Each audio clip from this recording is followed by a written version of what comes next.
Welcome to Oman, a sultanate located in the southeastern part of the Arabian Peninsula. The country borders the United Arab Emirates, Saudi Arabia and Yemen. Oman is a diverse country and has a rich history. Its people are super friendly and you will find ancient forts, deserts, mountains, wadis and so much more here. In this video I will share tips for traveling to Oman, tell you all about the ultimate itinerary for a round trip in 9 days, and share information about the sites you should definitely not miss. The first stop of your road trip is Muscat, the capital and largest city of Oman. Here you will also find the country's international airport. We flew from Amsterdam to Muscat with a layover in Istanbul for about 420 euros per person.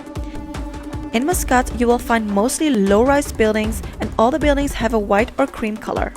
This combined with the mountains surrounding the city makes for fantastic views. There is plenty of things to see and to do here.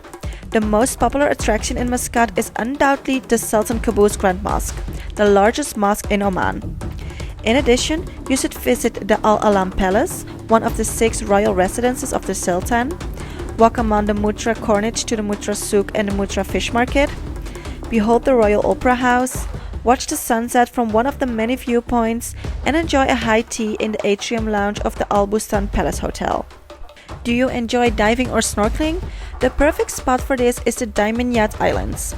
We ourselves did 2 dives and spotted 1 leopard shark, many turtles, and a huge tuna among others. The islands also lend themselves perfectly for a snorkeling trip or dolphin spotting. Between July and September it is whale shark season, so if you're very lucky you may even spot a whale shark here. From Muscat you will drive to your next destination, Sur. This trip will take you about 2 hours and 15 minutes. Along the way you can make a quick stop at the Bimmah Sinkhole, a crater filled with clear blue water. The local legend has it that a falling star struck in this exact spot, creating the Bimmah Sinkhole. In reality though, it was formed by a collapse of the surface layer due to dissolution of the underlying limestone. Another site on the way from Muscat to Sur is Wadi Shab, a beautiful oasis in a desert area filled with clear turquoise water set in a canyon. There are multiple pools in which you can relax and enjoy the wonderful water. In this wadi you will also find a large cave with a waterfall flowing into it. Very cool. Visiting Wadi Shab requires about 4 hours in total. Make sure to wear proper shoes for the hike and bring water shoes for in the wadi. Also, if you want to bring any camera gear, make sure you have a waterproof bag with you. In some parts the water is really deep and you're not able to stand. After Wadi Shab, you drive on to Sur, an ancient coastal town that was an important trading center for Oman in the 6th century. Sur is not that popular among tourists yet, so chances are you won't meet any other travelers. In Sur, a fun place to visit is the dhow factory. Here, traditional Arab sailing boats, so-called dhows, are made by hand according to ancient techniques. Very impressive to see. In addition, a visit to the Sur Lighthouse and Al Ajah Castle should not be missed. On weekends, which is Friday and Saturday in Oman, Sur Beach is a popular spot for locals. Want to enjoy a beautiful sunset? Then climb the hill into one of the observation towers in the old city. From Sur, drive about 45 minutes to Ras Al Jinz, an important nesting area for green sea turtles. So we just arrived at the Ras Al Jinz Turtle Reserve. Yearly thousands of turtles from the Arabian Gulf and the Red Sea come to this beach to lay their eggs, and the reserve offers you the opportunity to see the spectacle. So we are here to spot some turtles. Disclaimer: although it is a tourist spectacle on which opinions differ, our experience is that the guides try very hard to protect the turtles and to keep people at bay. If they were not there, the turtles would probably have been greatly disturbed by all the tourists. The high season in Ras Al Jinz runs from May to September. During this period, thousands of turtle come to the beach. Do you, like us, travel in the low season? Then keep in mind that you won't always spot them. Ask in advance when you are most likely to see them, in the morning or in the evening. From Ras Al Jinz you drive on to the next destination, the desert. Along the way you can make a quick stop at Wadi Bani Khalid. This is next to Wadi Shab, one of the most popular wadis in Oman. It is also a popular hotspot for locals. You can cool off in the clear water which is surrounded by beautiful rock formations. The first swimming pool is only a 10-minute walk from the parking lot. Another attraction on the grounds of Wadi Bani Khalid is the Mughal Cave, which is approximately a 30-minute walk from the parking lot. The next destination is Sarkiya Sands Desert, formerly known as the Wahiba Sands Desert. It has an area of 12,500 square kilometers and you will find beautiful orange sand dunes here. Have you always wanted to spend the night in the desert? Then this is your chance. There are multiple desert camps where you can spend the night in a tent in the middle of nowhere. This really is a fantastic experience. Various activities are offered by the camps, such as dune bashing, camel riding and sandboarding. In the evening, you can enjoy a beautiful sunset in the dunes, followed by a delicious dinner. After spending the night in the desert, you will drive to your next destination, Jebel Shams. On the way, you can make a short stop at the Birkat Mouz ruins and the Tanuf ruins. These are both remnants of villages abandoned during the Jabal Akhdar Wars in the 1950s. In Birkat Mouz, the houses are built on a mountain. You can walk all the way up to see the ruins from the inside and enjoy the beautiful view. The Tanuf ruins are smaller and located on a flatter area, but chances are you'll be walking around here all by yourself.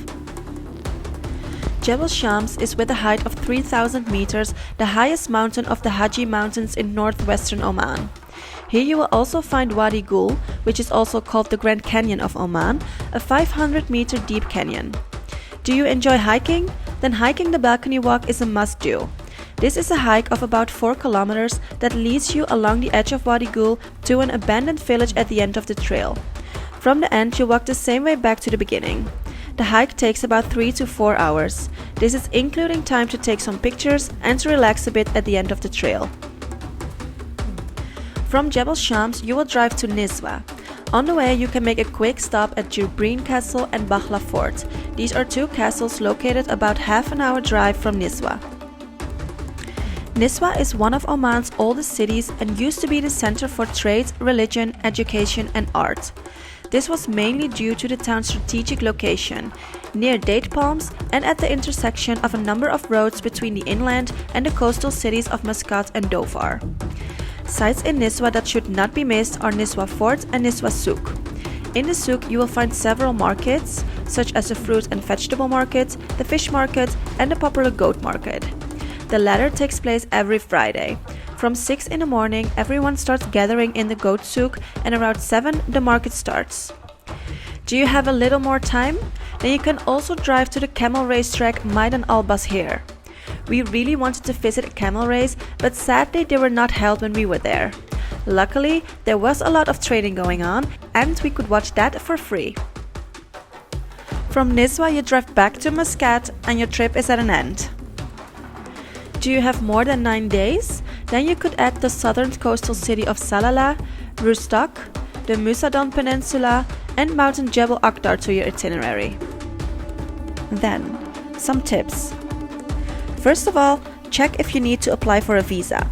As Dutch citizens, we did not have to apply for a visa in advance because we stayed in Oman less than 14 days. Do you want to know if you need to apply for a visa? Then take a look at their official website. Oman is known as a very safe country with good roads. This makes it the perfect destination for a road trip with a rental car. If you really want to explore Oman, I recommend renting a car and drive around instead of just staying in Muscat. You can choose to rent a 4x4 vehicle or a regular car. We ourselves rented a regular car. We paid, including all risk insurance, about €350 for 9 days. In general, you can get around fine in Oman with a regular car. However, if you want to visit Jebel Akhdar, which is in the mountains, or drive yourself to the camp in the desert, you do need a 4x4. On the other hand, for both you can also arrange a pickup, which is much cheaper than renting a 4x4 for the whole trip. Gasoline in Oman is ridiculously cheap, especially compared to the Netherlands. We paid about 60 euro cents for 1 liter of Euro 95. In total, we drove about 1,500 kilometers and that cost us less than 100 euros. Furthermore, you can park easily and almost anywhere in Oman. What's remarkable is that it's free almost everywhere, even in Muscat, the capital of the country. About the dress code.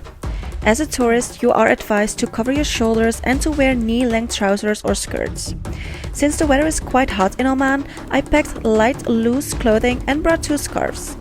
The latter I really liked since I use this a lot to cover my shoulders instead of wearing long sleeve tops all the time. This was way less hot.